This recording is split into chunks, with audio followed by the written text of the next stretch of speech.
Ranga bwetu tubatingiddewo ne mukwano gwammwe omukuku na Joseph Tamale mirundi mutabani wa Yohana wamu ne Mole Namatovu. Njagala omukuku na atubuuzeeko katono nnyo wasibye etano mzee. Ndi bulungi. Naye omuntu mutasobola kubeera mu bifo bya njawulo. Kati ku mwakyama bantu bajje wakandoze ne interview nakakola nga yakusatu. Bako anti katumanyi wake wange ndisewo emikolo. Omanyi omuntu nga mwe information gye muyina abagyetaaga bangi. Apparently information item esinga okutrending. Are you trusted? Do you have credibility? Anti that's what I'm saying. Apparently information yesinga okutunda. Kyetunze ekiriko. Nti programu bazijjako ne bazijjako kati abazijjako ate be bakeere wange. Nga bakunoonya mirundi tugambire ku bantu mirundi tukolere ki sobola nze mbagamba eno week ennaku zino zisigaddeyo twali badde tetudda na mu solving issues twali badde tuli ku nsonga how do we mitigate against violence. Wewa wenyewe njaga tutandikire tubuze ennaku ziri 11 okubanga Uganda egenda okusalawo ani anabeera president w'ensi yatu Uganda mu kisanja ekinaddako eky'emyaka 5 2026 wetwogerera nno bw'oba oyiseeko mu kibuga meters ntono nnyo eriisosodu kuba ku musirikale ab'ebyokwerinda abayitirivu nnyo mu kibuga sina mu kibuga wakati wokka ne mu bitundu ebirala ebyetoolodde ekibuga oba ebiriraanye ekibuga era no kitulete okwebuuza nti akalu kano kagenda genda mu byafaayo nti mu kiseera nga kino presidential candidate abamu ku beesimbyewo akuba campaign nga ayambadde bulletproof nti mu kiseera kyekimu electoral commission nominating a presidential candidate nga talina ngatto mu kiseera kyekimu tulaba heavy deployment omuntu yeti yeebuuza tuli mu lutalo oba tugenda mu lutalo. No, I told you that this is a unique election. Like I said, yegena mu byafaayo. Bwe twali mu kulonda kwa meefuga twalina ekizibu. Abangereza baali tebasobola kulekawo Beeni mu Katuliki. That's why eggwanga lyaffe baalyonoona badya kabaka yekka ne bagiteekawo neetema abantu ne bakola obukodyo bwonna Abaganda tebaalonda mu 61. Abangereza ne baleeta wano omusajja nga muyita Pierre Bram nga mubbi wa bululu because the British had interest here as opposed to after 70 years baiti batadde okulonda wano after 70 years nga tetulina kyetulaba kyebakozeewo kakati the British at that time baali bagamba ti waliwo bw'osoma era ebintu bino bizibu Professor Gundi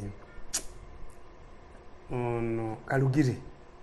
Professor Kalugire yawandiika paper negino nyamakere ennaku ezo nembulayo. Agamba ki? Wind of change or a change in the wind. Wind of change or change in the wind. Okay. Yali mu kiseera ekyo. Yagenda South Africa mu parliament.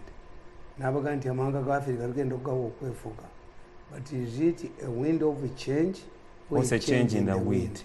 Ekyo woyongera nkibuuza ekirala.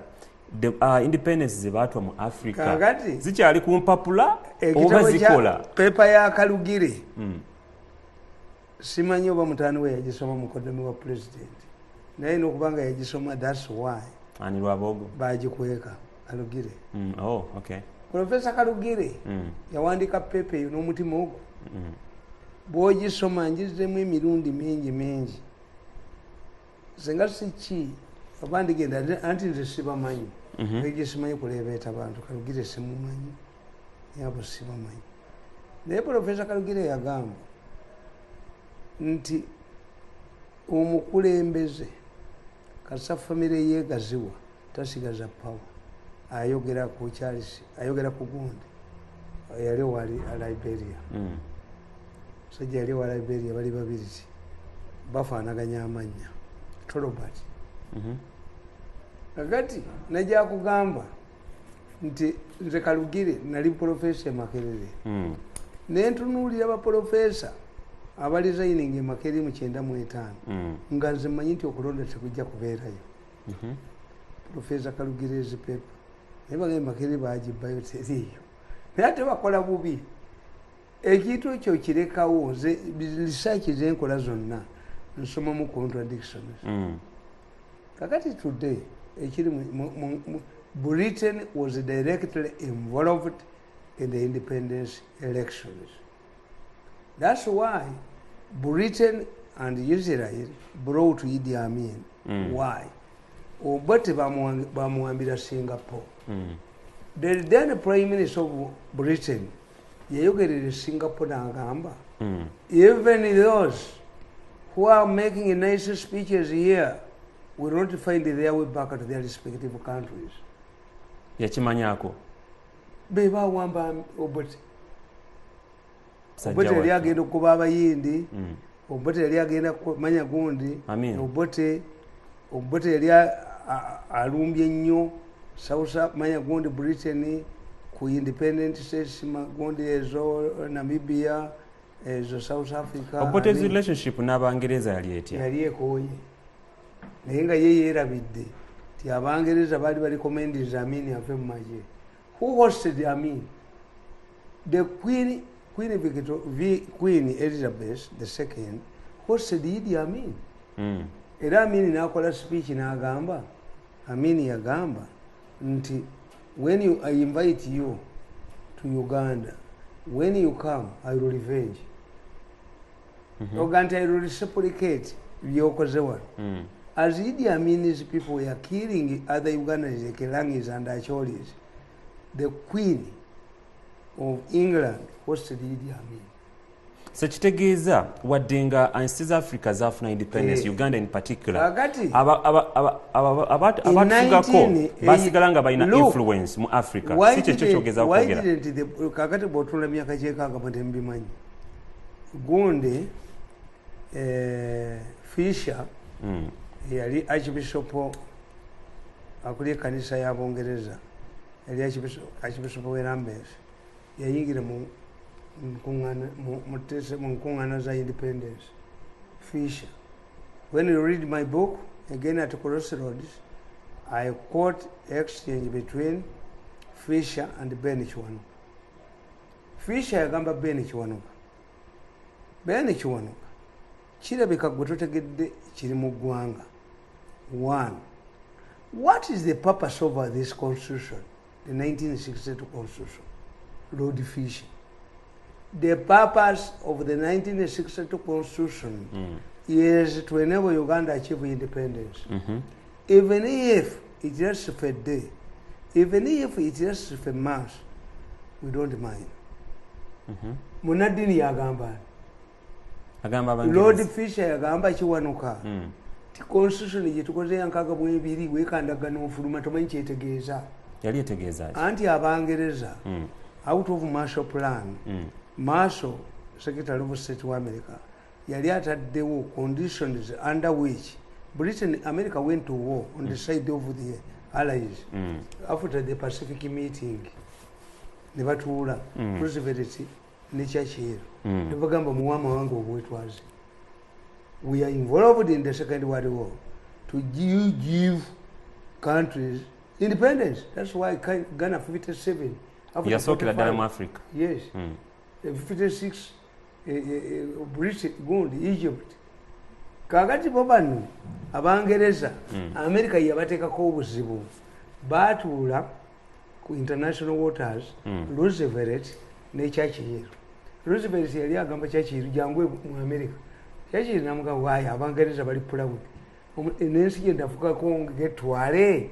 Kakati bano Abaganda abaali wano bonna ba key players mu Uganda baali tebamanyi nti Bungereza eyagaliwa amawanga obwetwaze to access the Marshall Plan.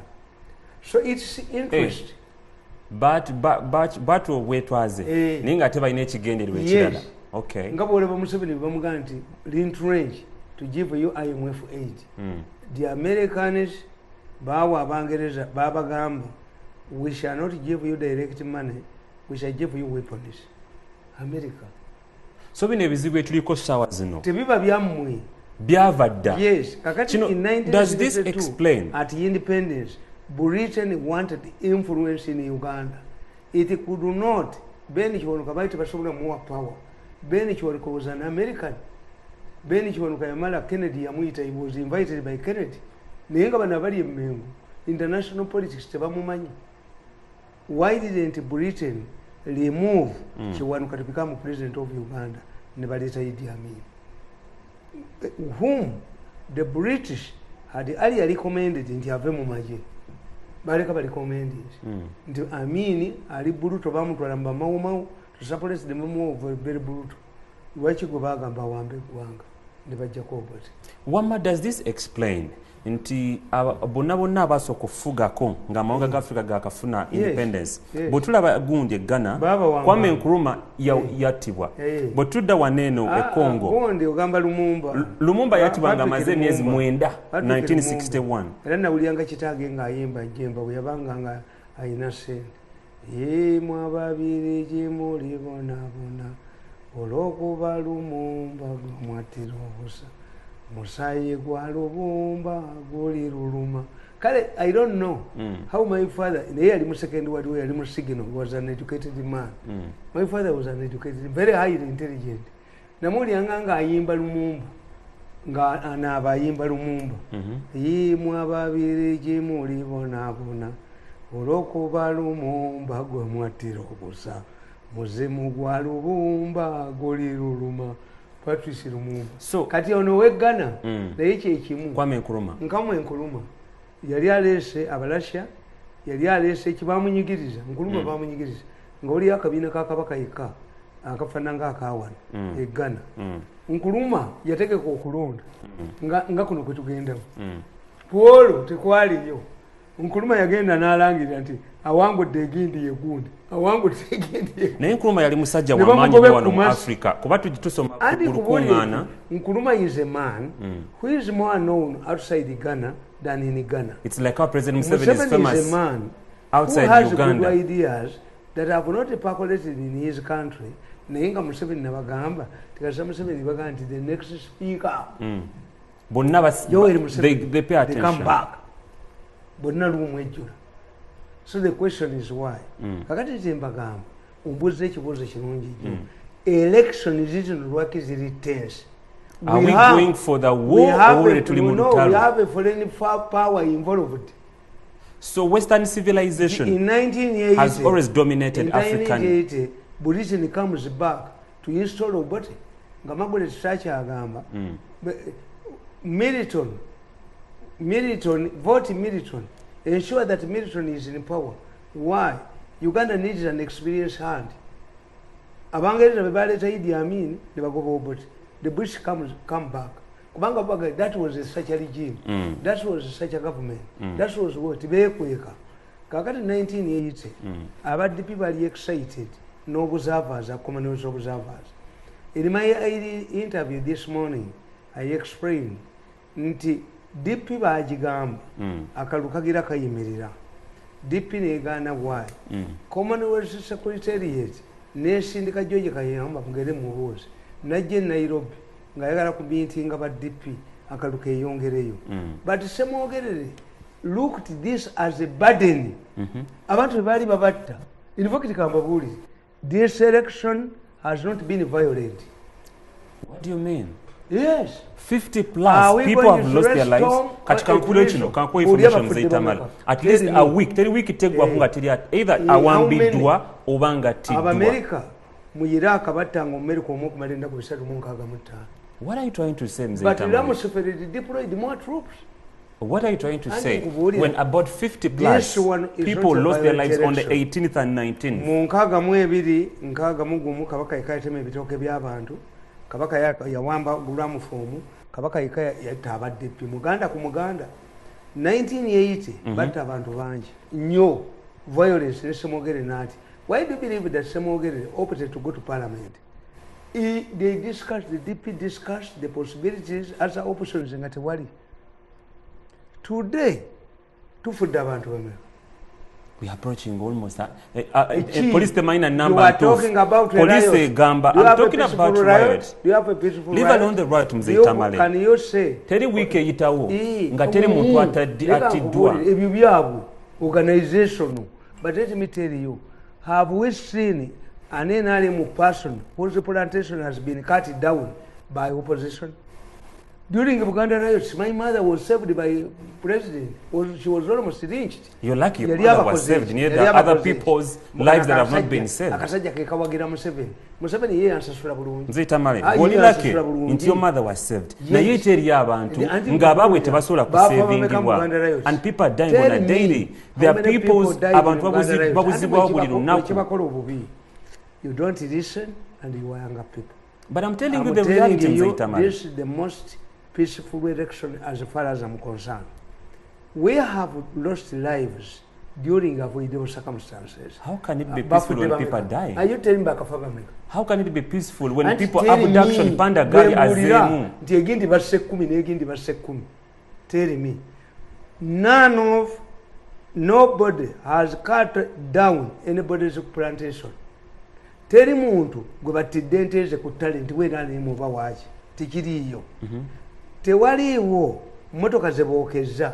Can I tell you the violence, the summary of the 1962 elections? Motoka zebayosha, ulamufumu zebakwata, ente zebakwata. Can I give you a summary of killings in 1980? Tewali. Ogenze no gamba. Ekyokubiri. Ekyo tekiriyo. What does it mean? I've been saying the Ugandans are peaceful people. Indeed. Ugandans, unless they are incited, tebatta abantu. Who kills? Babaira kubeera incited. Nawe njala kutwala asawo ne katono nnyo. Let me explain. Nti elections zino tezinabeerako violence. When people die. Anti Bameka, you tell me you are talking about people who are dying in a riot, earthquake. A riot is part of the election process. You have a peaceful are you talking about a peaceful demonstration or a riot? Do you have a peaceful riots? When you look at don't people die in America and Europe, highly developed so it's okay for Ugandans to die. Riot, kakati nekugamba ekintu eki. Unless somebody, a foreign country, incites Ugandans or pays some of our opportunistic leaders money, Ugandans are very tolerant people. Nkubulya ne gamba. Nabagamba, the most area where you can see that Ugandans are tolerant, gain the Wandegeya. One of the old mosques is found in Wandegeya. One of the biggest poker joints is found in Wandegeya. Have they ever quarreled until somebody will reincite them? That doesn't define. I'm telling you. It doesn't define. Ugandans work together. Ugandans respect each other because we are intermarried. We have so many good. Nabagamba nti teri Muganda yafa mu 1950 atayina mukyala muyima. How much violence do you think is enough to kugamba nti kati mukati waliwo obuzibu? Andi mbulira kati kanze kankumenyera amanyi. Mabiche led a team a demonstration with the Sebagala to force UNEM to give Sebagala his academic papers when Sebagala never went to school. 10 boys died instead of arresting Mabike. Mabiche is still around, is a lawyer of Pioneer Buses. Who owns the Pioneer Buses? The government people. Amazokutta abantu. And Sebagala confessed, I don't go to school. So without charging him, the government gave him money. Serubo Kenya na bako. Sebagala tiyagenda kusoma. Yafuna butcher eranda natemenyama. He came back, the same gullible people lined up ne bamwaniriza. Sebagala yali ayambadde gawuni eyemakerere eyamuganda we Latif education. Diguli agiresi tebawula gawuni na certificate. Nzita male. Malika kyalege. Bwetutambula bwe tuti. Anti wulira. 14th. No, how is 14th going to be? Anti wulira. Kiriwa. Nekuganda 10 boys abo bafa. In a peaceful atmosphere, that a foolish, educated man like Mabiche leads a group of illiterates. Nagenda nabagamba nti mujjeyo ebigezo bya UNEB. Do you need to go to UNEB? Is there no alternative? Can't you go to the university where you did your exams? Nibafa. 10 Baganda boys, 10 boys died while sweeping the Kampala Jinja Highway in the preparation of Besigye's visit to Jinja. A vehicle rammed into them, this group, Abalibera. Why? There was no signpost to show that workers are ahead. Men ahead. Tichaliwo. Abana 10 bafiira mu mabira, motoka ne bayitako nga Besigye agenda Jinja enkeera ne bafiira mu mabira. 10 innocent Baganda in a peaceful atmosphere. When Masiro were gutted by fire, they incited the people against Museveni. In fact, Katumba Wamala yatokayo ale Seggona yasanga abantu bajjako essubi n'abagaana Amasiro ne gaako omuliro. Because mujjukira nti Shell yali erizize eyagala gulawo ttaka awo bagiweewo ekasubi ezimbe perimeter wall. Kabaka baganda be ne bamutwala mu kooti under the influence of Katikkiro Ssemwogerere, ebintu ne biggweerawo. Kati Amasiro bwe gakwata omuliro abantu badduukirira mangu. Ne President explains ti motoka ya fire yatuuka mangu eyaddako ne bagikubira ekasubi. Why? They wanted Mabiro to Masiro. As Museveni went there, I remember very well, nze nina ebintu byange byenzikiririzaamu. Yes. Nakeera ku makya nali nkyali mu State House. Amelia nankubira essimu nti Mr. Mirundi, the president is going to visit the Masiro. Please deploy your people there. Miso, at that time, I was operating in Miso. I had heard people nga boogera ti Museveni wajja tumukubirewo wano. Ebyaddala. Yes, nagendayo. Katumba Wamala ekkubo lya Museveni bali bamuganya okugendayo. Funguwa barabara. You see a photo of Katumba Wamala wielding a pistol ne Kasirye Gwanga. There. Yeyagocha Amasiro, yeyagocha, inciting people against Museveni. Airanga Kayihura. Nemuganti oyo musajja ali bwati ne bwati kubagamba. I have a true story from conversations. The Mengo wanted Masiro to be gutted, Bazimbe wa mapya. That's why Bagan. The committee that investigated the Masiro, the leading counsel was Damian Lubega. Has the government reduced that report? Do you see Mengo pressurizing government or releasing a report to Masiro? When Museveni went there, he was attacked. Nzinalina against the day off. Nagano Genda, you knew the conversations. Tibagenda kubira yofulakasi. Amelia Chamba, the wait. Amelia Chamba dankubira essimu. Nemugana nze ndi waffe mu kyalo. Ngabasimba ebipande baba nadwe isabu babani. Mirundi salinyono bazikayo nyako. Is it a barrio site for why do I go there? Amaye mulangira. 10 boys died in Masiro. 10. What was Mengo's reaction? Mengo's reaction was that immediately the incident, the then Katikkiro Buganda, Engineer Walusimbi, led a delegation to Museveni. Najja million ebikumi mbubyamu muli. Tukomewo munako 11 No, nkubuulira you are talking, I'm answering you that this is not a violent election. We have lost Ugandans. Anti nawe njagala okubuuliza tubuzana ku 11 okubanga tugenda mu kalulu. Muzeita male.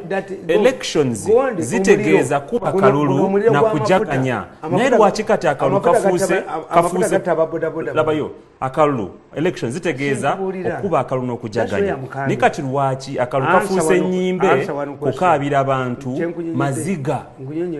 Lwaki? Kyenkunyonnyodde kikulimye okutegeera. Nkugambye buli lwolaba akavuyo mu Uganda kabeeramu omugwira akataddemu.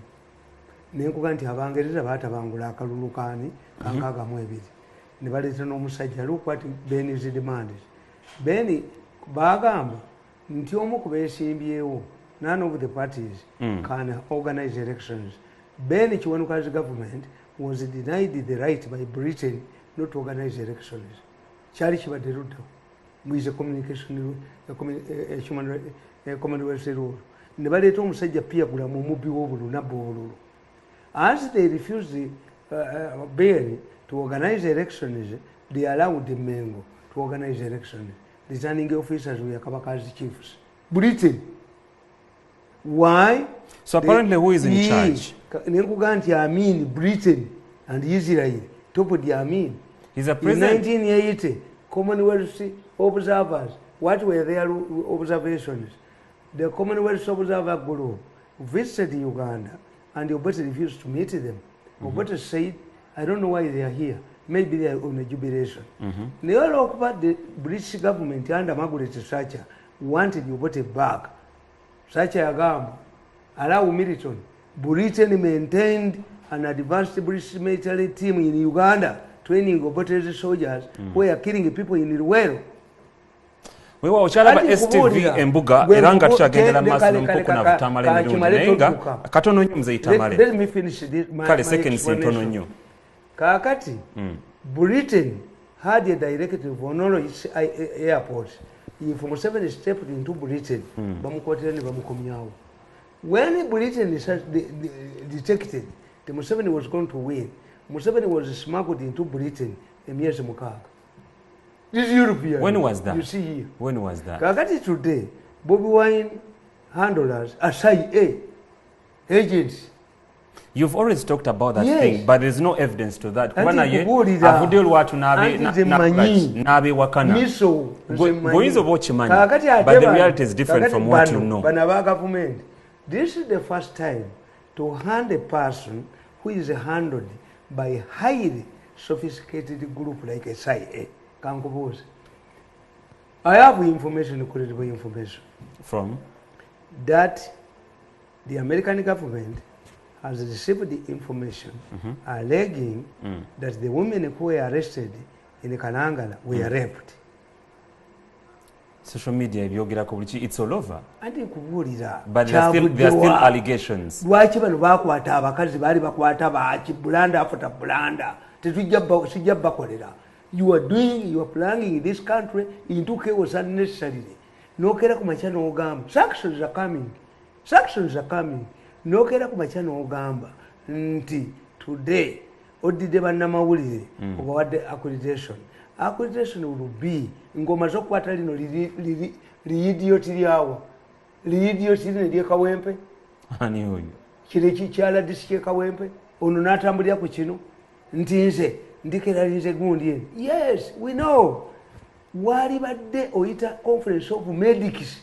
Ne bakugamba nti the situation in these areas with the statistics naye omusajja ono tayinza kukozesa kibwe kiri kisajja ekyekawempe ekyasooka okugamba bwe tajja kukkiriza mu Buganda naawe n'okikola. It requires intelligent people. Today, what do you want to achieve?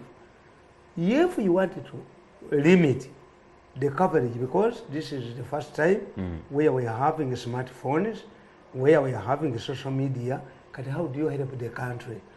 If you want to help the country, call parliament.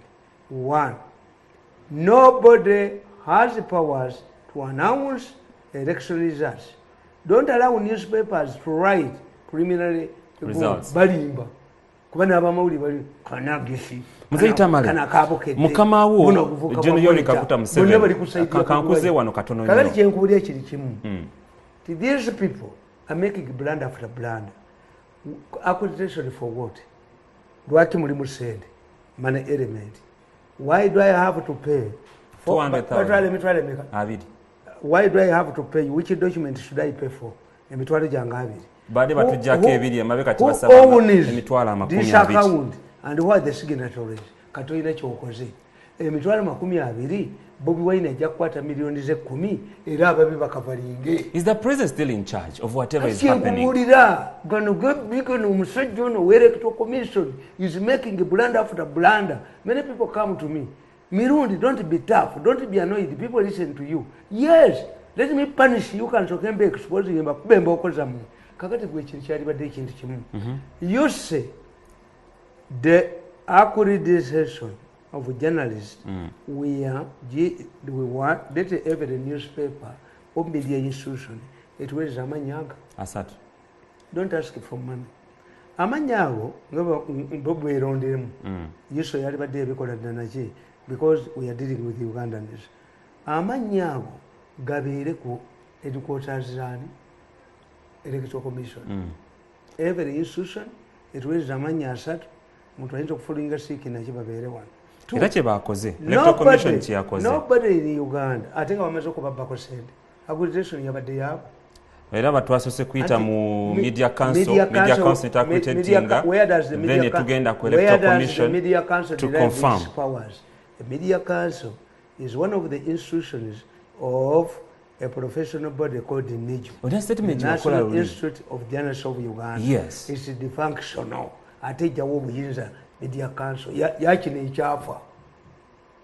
Wena statement wakola libu nakuchaza olwokubiri n'ogamba nti media council is eri wansi wa NIJU. So nompa an example ya one of the institutions of NIJU, NIJU, a yes. professional body. Yes. Kakati if NIJU is dead, is defunction, media council ebeera weti. Nompa an example nti committee ya parliament nkekosase eribera under parliament. Parliament eba teriiwo ne kosase tebaawo. That's a subject for investigation. Kakati bagamba nti you would say these are scientific elections, you'd have the brain mwajigoba mwali badde kati mugamba tebaayo omuntu afulumya results zonna.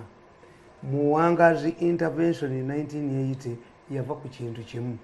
Nabaga nti 1980 the following day on 11th 1980 nali ku kitebe kya Democratic Party nenga 10 after voting in Rubaga I came straight the Democratic Party. I was a DP winger.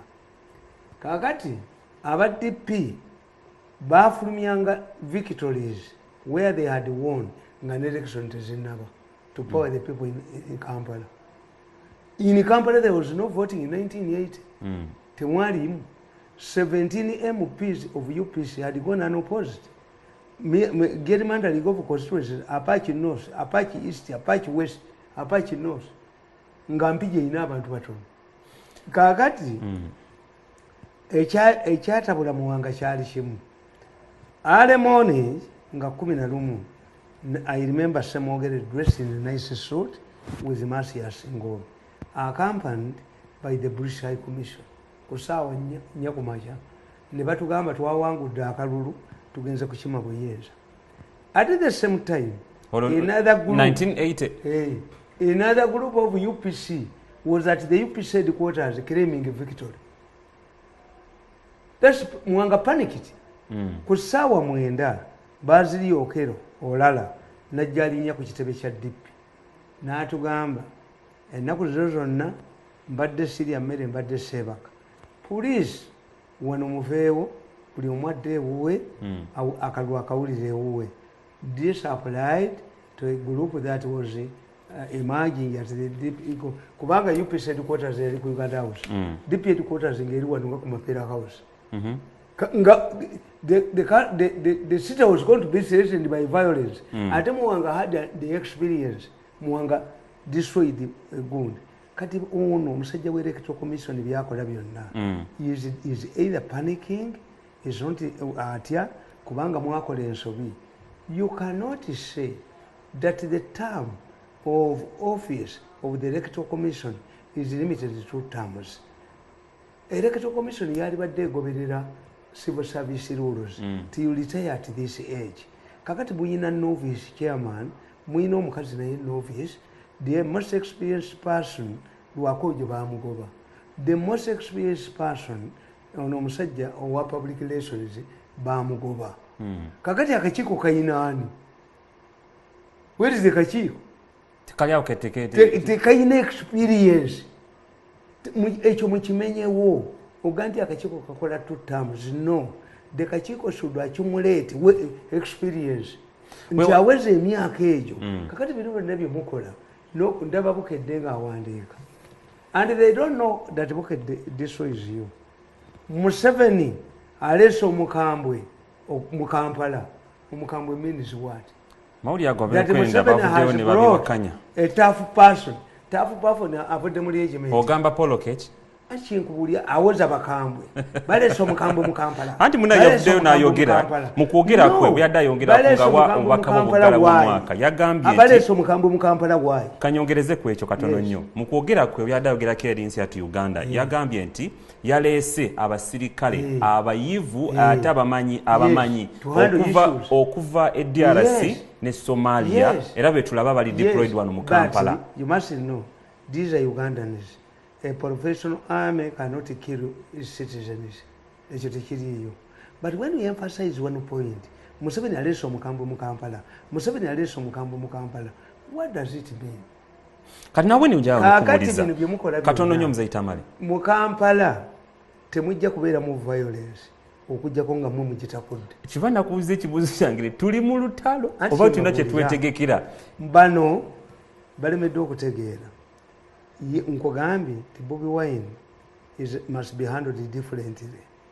Nabaga nti omusambi w'omupiira omulungi kasatuuka mu penalty area abawabula bennyo kituufu. Yes, this happens through Bund.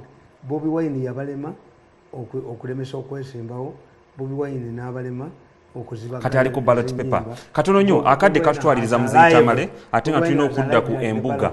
Katono nnyo. The way we handle him must be different from the way we are handling Besigye. Besigye did how different must it be? Was sponsored by the mafia gang in the government, but he had no foreign interest. Nekino ekyokugamba nti Bobi Wine alina foreign backup, it's still an allegation because ye ng'omuntu avuddeyo n'akiwakanya. There's no truth to that. Abamerika bagoba Nairo. Abamerika bajjako Mubaraka. One of their strongest allies. Noyo omukyala Clinton n'agenda mu square mwe bali. Mubaraka was oyo gundi yali amekamanda we. Gundi ate Buto yagana okukiza yali kamanda we namukuba amasasi agasijja kumwetondera. Naye the American strongest ally in the Horn of Africa was Mubaraka. Mubaraka was brought in court on a stretcher. Yeah. Nga bakyaba kinsigeti. These were Americans. Netugenda mu Southern Sudan. Manya mu Sudan. Americans wanted to separate Sudan. Galanga wanted the United Sudan. Why? Galanga was a colonel in the Sudanese army. What happened to Galanga? Netugenda mumulowooza nti oyo omuwala nabagamba wano nebagamba nze nina research. Nantanyawo, the Israeli Prime Minister visited Uganda, visited Rwanda, visited Kenya. Nembagamba Netanyahu has nothing to do with East Africa. Netanyahu yali amaze ekitegeera mu Mossad ebyokulwanyisa by'ebirambisa mu West Bank biva mu Sudan mwe babikolera ne biyita mu Egypt ne bigenda mu Sinai. Gavumenti Bashir bwe bamuggyako okyalabayo mu West Bank nga balwana. Apana. Wewe njagala nkwebulizeyo katono nnyo Muzeitamale. President Museveni yavudde mu kwogera katono nnyo Muzee tusumule. North African Revolution is Muzeitamale. Mu kwogera kwa President Museveni. I want to borrow your interest in this. Bashir Muzeitamale, I want to borrow your interest in this or your submission. President Museveni yamaze nakkiriza nti ab'ebyokwerinda bye be basse Zebra amanyiddwa nga Ssenyange Isaac. Omuvubuka oyo abadde akulya ebikonde wano mu Uganda. So President yamaze nakkiriza n'agamba nti ab'ebyokwerinda be bamusse. Era ebikolwa bino bitegeeza ki? President Museveni nga president yandibadde asirika n'akola special investigation to this. Museveni to confess. Okuvaayo na confessinga. Is he sending a message? Yes, kankubuulize. To whom? Nabagamba nti nze nabompita mu State House gendayo. I cannot go to State House myself. I cannot be subjected to a test here, COVID-19, unless my two medical children, biological children are around. And I have a clinic. Wagambo ina ventilators bit. Why? I know how the mafias in Uganda conducted themselves. Look at the situation. Kawesa was killed on Friday when he was supposed to meet the president on Tuesday. Chitufu. Abiriga yafanga munana ngenkera nga mwenda Heroes Day. Ewaabwe yalina okuhostinga Heroes Day. Abiriga was prevented from seeing him. Chitufu. Apiriga n'agamba public n'agamba nna mulowooza omusajja mulaba nange sikolaki. Kirumira n'afa nga yalana kusinkana President president. Museveni simulabangako ng'agenze mu Kabuli nga basirikale bakuba amasasi. Whatever he pledged on Africa's death, has it been realized? Have you ever seen Africa's family ng'egenze n'abasiramu ab'okusibulula? Hapana. Yes. Kakati ekyo kikutegeeza sijja kukyogera. Who knows that Kaweesi is going to meet Museveni? Who knows? I landed on information where a voice alleged to have been Kaweesi. It is alleged that Kaweesi recorded his voice before his death. Now, Kaweesi says he even went, that's when Mumbere's palace was demolished. Kaweesi went there looking for Museveni. Ngayagala amulaba amubuuze. Why was he killed after fixing the appointment? Tulina omusajja omuyita Semwezi. Semwezi yali akayalinga nga balentinga ekimu ku bizimbe bye abasecurity besijja kwogera. Baamukubira essimu tijangu okime ssente zo ssaawa 2 n'azikimu. Omugamba akafe kagwirawo. Semwezi baamutta ajja mu Kampala nga balowooza mulimu ssente. Nego omwe abagamba nomuzeyi Tamayo bulijjo nti ebimu reports ezimu tezijja kuvaayo until the regime is gone. Wembule batta baki. Kabusede yali mu kaputeni Kabusede. Ekya President Museveni okuva na confessing nga kitegeeza ki? Is he sending a message? Kitegeeza omusajja oyo Museveni yabagamba ekiga. Omanyi mmwe ekibakola obubi. You don't fall chronological event. Museveni said, I infiltrated people power. Didn't he say it? He has said so many comments. Nagamba no he will crush all NUP supporters. And now they are dying. But what was the role of this man? Was it one of the infiltrators? Was he what? Why the security people kill him? Security people kill him because they don't want the information he has to be relayed to the president. And lwaki kati ba boxers babuzibwawo? Omuvubuka amanyiddwa nga Robert Mukasa. I will be even more dangerous in death. Every maggot will be paid for by the family that kills me.